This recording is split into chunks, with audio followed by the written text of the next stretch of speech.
चक्र को नहीं आसिले बाप चक्र डाकिले पहुँची गले भगवान श्री कृष्ण पाखे आंटिकी बसिले।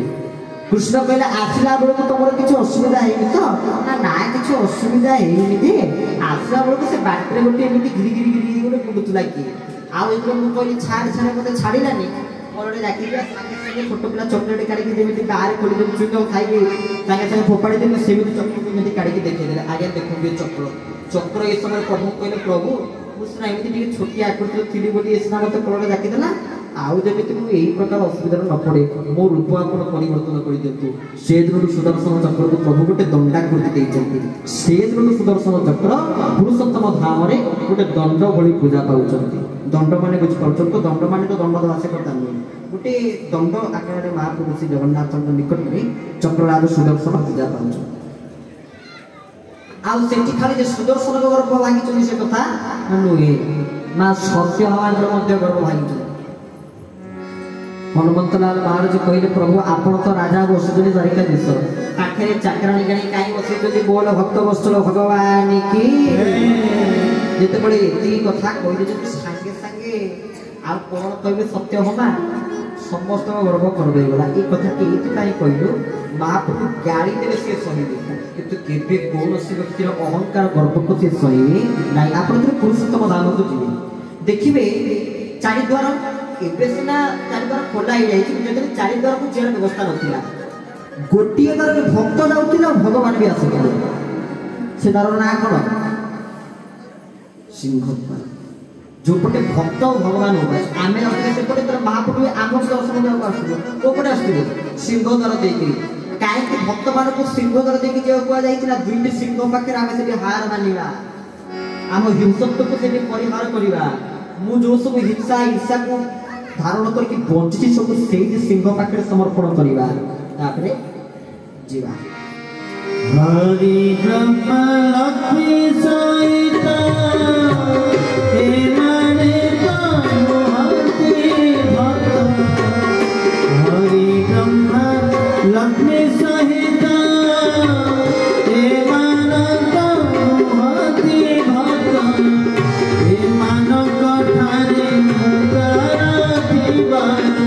हे मानक ठारे सभा प्रभु कर केबे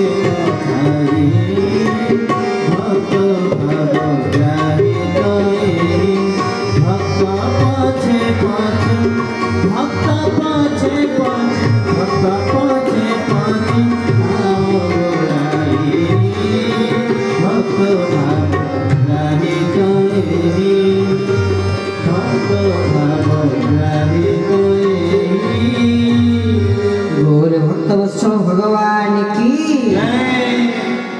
जगन्नाथ गर्व सहिबेनी किंतु से अनुभवर ठाकुर ये करमला चंद्र ठाकुर अभिराम प्रबंध गोटे सुंदर पदे बुझे कहते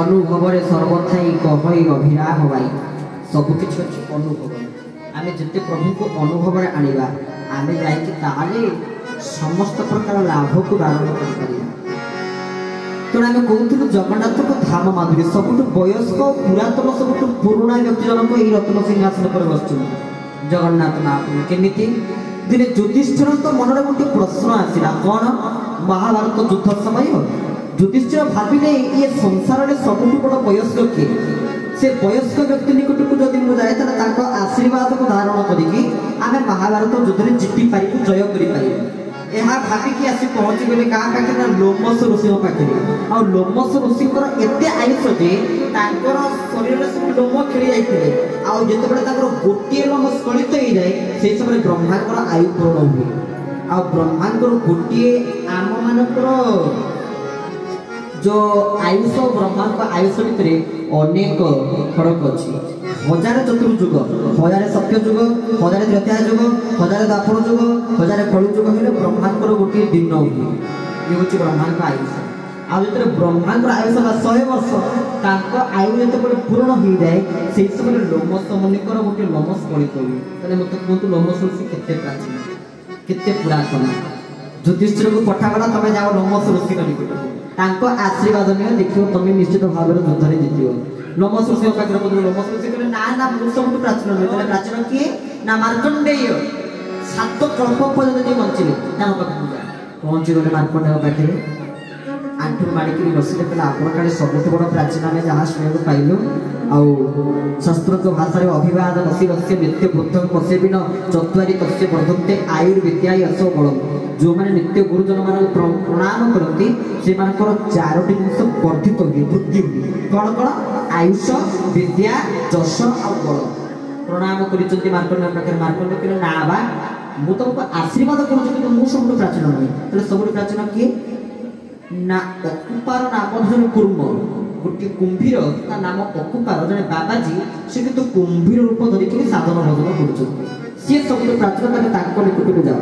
ପହଞ୍ଚିଗଲେ ଅକୁପାର ସେ କୁର୍ମ ପାଖରେ, ସେ କୁମ୍ଭୀରଙ୍କ ପାଖରେ ପହଞ୍ଚି ଯାଇଛନ୍ତି। ପହଞ୍ଚି କହୁଛନ୍ତି ଆଜ୍ଞା ଆପଣ କାଳେ ସବୁଠୁ ବଡ଼ ପ୍ରାଚୀନ? ଉତ୍ତର ଦେଲେ ନା ନା ନା ଆମେ ସବୁଠୁ ବଡ଼ ପ୍ରାଚୀନ ନୁହେଁ। ତାହେଲେ ପ୍ରାଚୀନ କିଏ? ନା ପୁରୁଷୋତ୍ତମ ଧାମକୁ ଯିବ। ପଞ୍ଚତୀର୍ଥ ମଧ୍ୟରୁ ଅନ୍ୟତମ ହେଉଛନ୍ତି ଇନ୍ଦ୍ରଦ୍ୟୁମ୍ନ ପୁଷ୍କରିଣୀ। ଇନ୍ଦ୍ରଦ୍ୟୁମ୍ନ ପୁଷ୍କରିଣୀରେ ଗୋଟେ ନାଡ଼ି ଜଙ୍ଗ ବୋଲି ସ୍ଥାନ ଅଛି। ଆଉ ସେ ନାଡ଼ି ଜଙ୍ଗର ଗୋଟେ ବଗ ଅଛି, ବଗ ସେ ବଗ ହେଉଛି ସବୁଠୁ ବଡ଼ ପ୍ରାଚୀନ। ପହଞ୍ଚିଗଲେ ନାଡ଼ି ଜଙ୍ଗଲରେ। ଆଉ ସେ ବଗକୁ ଦେଖିଲେ, ଦର୍ଶନ କଲେ। ବଗ ଜଣକ କହିଲେ ତମେ ତ ଏତେ ବାଟ ଆସିଲେ ଆଉ କିଛି ବାଟ ଯାଉ ଦେଖିବ ସବୁଠୁ ବଡ଼ ପ୍ରାଚୀନ ପାଇବ, ସବୁଠୁ ବଡ଼ ପୁରାତନ ପାଇବ, ବୟସ୍କ ଲୋକ ପାଇବ। କିଏ ସିଏ? ନା ମହୋଦଧି କୂଳେ କଳ୍ପବଟ କୂଳେ।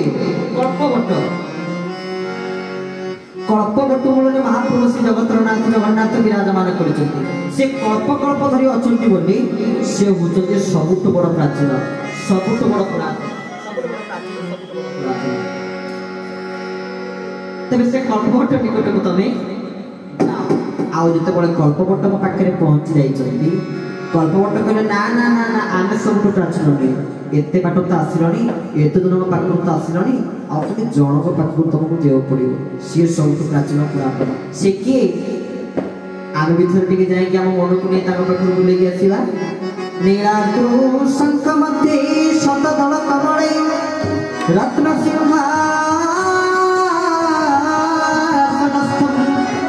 ସର୍ବଂ ଅଳଙ୍କାର ଚିତ୍ତଂ ନବଘନ ରୁଚିରଂ